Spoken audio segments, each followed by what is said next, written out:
The wind took my scream before it ever reached the ground. For half a second I hung there, weightless, staring at my sister's face through the open helicopter door, and she wasn't screaming. She was calm, almost relieved. "You've always been in the way," she said, and let go. "My name is Harper Sinclair. I'm 31. How do you spend your whole life protecting someone, only to learn they were counting the days until you were gone?" I don't remember the fall.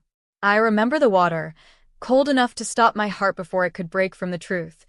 My husband, David, standing at the helipad railing, hands in his pockets, watching. Not running, not screaming my name, just watching, like a man confirming a delivery had arrived on schedule. 3 weeks later, I stood outside St. Aldrich's Church in a borrowed coat and sunglasses, watching my own funeral through the glass doors. Black dresses, white lilies, my sister's hand resting, gentle and possessive, on my husband's arm. $5 million. My company, my life. They hadn't buried a wife and a sister. They'd buried a witness. A fisherman named Otis pulled me from the water 2 miles down the coast, half frozen, unable to remember my own name for 3 days. When it came back to me, I didn't tell anyone. I let the world keep its version of Harper Sinclair, dead, tragic, mourned. Grief makes people careless. I needed David and my sister careless. I watched the funeral from behind a stone pillar, my hair cut short and dyed the color of wet ash, a scarf pulled high over the scar on my jaw. Ivy wore my mother's pearls. She'd asked to borrow them once, years ago, and I'd said no. Now she wore them like a woman collecting a debt. David spoke at the podium. His voice cracked in exactly the right places. He'd always been a good actor. I just used to call it charm. "She was the best of us," he said, and Ivy touched her eyes with a tissue that stayed dry. I counted 43 people who cried. My sister was not one of them. Then, near the back, a man in a gray suit closed his phone and murmured to another, "Insurance releases in 10 business days," and I understood exactly how long I had to become someone they wouldn't recognize.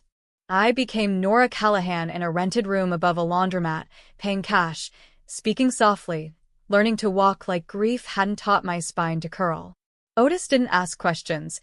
Fishermen rarely do. He just left eggs on my doorstep and never once said my old name. I got a job cleaning offices, 3 nights a week. One of them, by a cruelty I chose to call fate, belonged to Callaway and Reeves, the accounting firm that handled Sinclair Holdings. I emptied trash bins for 2 months before I found what I needed, a printed email, crumpled but whole, between David and a man named Preston Vale. Foreign phrases stitched together. Double the payout. Accelerate the transfer. Ivy's signature is enough now that she's majority.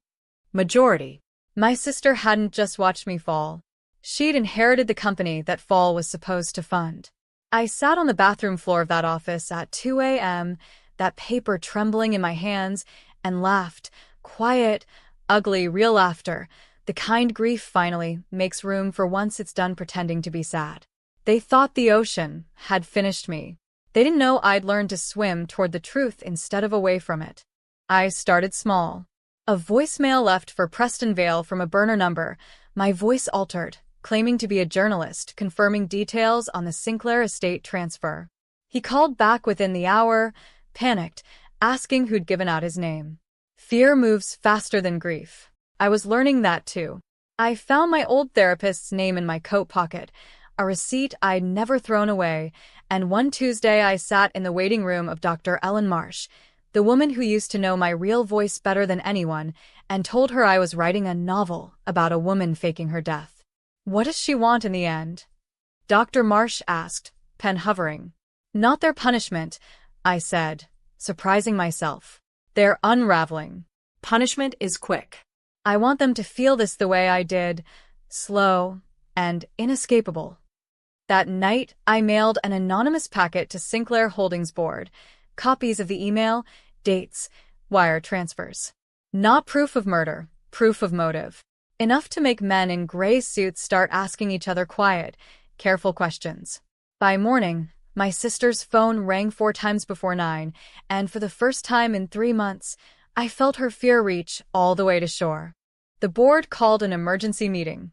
I know because I was there. Not as Harper, not as Nora, but as a temp from the cleaning agency wheeling a cart of coffee past a glass conference room, invisible in the way only working women learn to be. Ivy sat at the head of the table now, my father's old chair, wearing a blazer too structured for someone claiming innocence.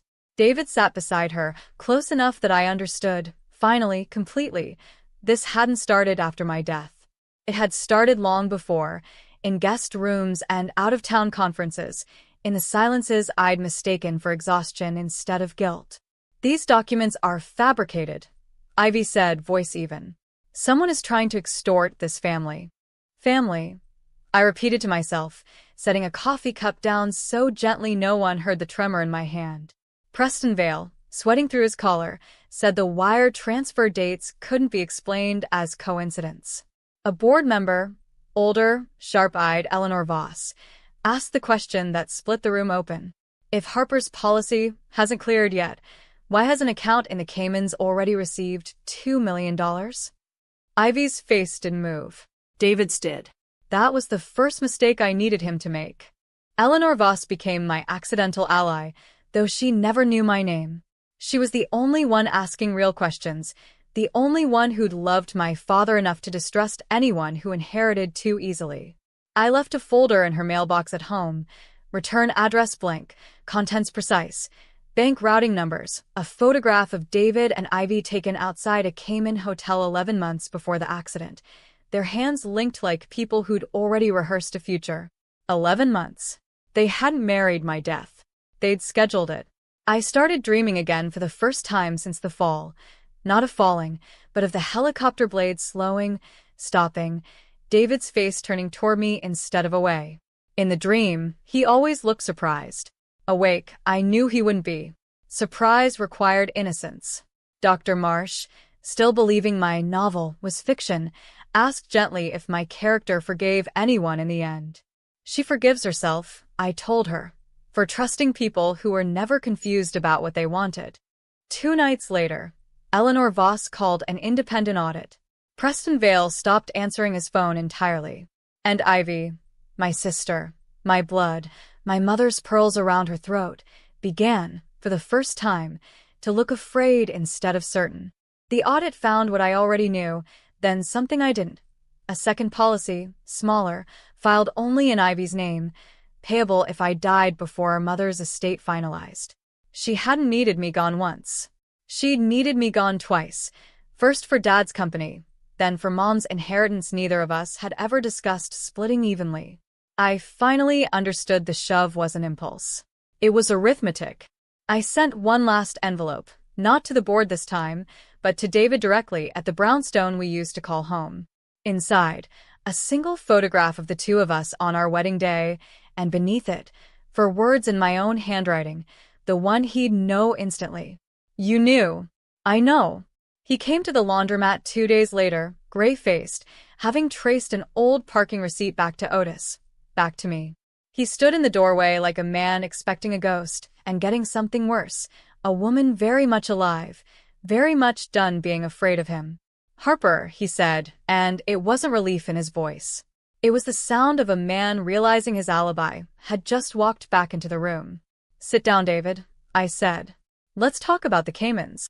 He didn't sit. He talked instead, fast, desperate, blaming Ivy, blaming Preston, blaming a marriage he claimed had died long before I did. I let him talk. I'd learned silence could hold more evidence than words ever could. My phone, recording, sat between us like a third guest at the table. I gave the recording to Eleanor Voss the next morning.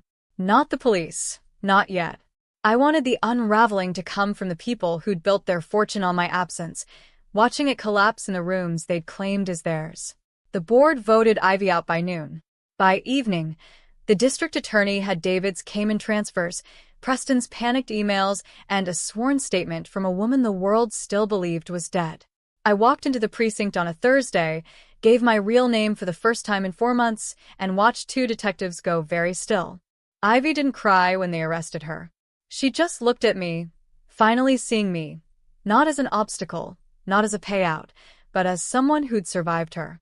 I visited my father's grave that weekend, laid my mother's returned pearls beside the stone, and felt something settle in my chest that had been circling for years. Peace. Quiet earned mine.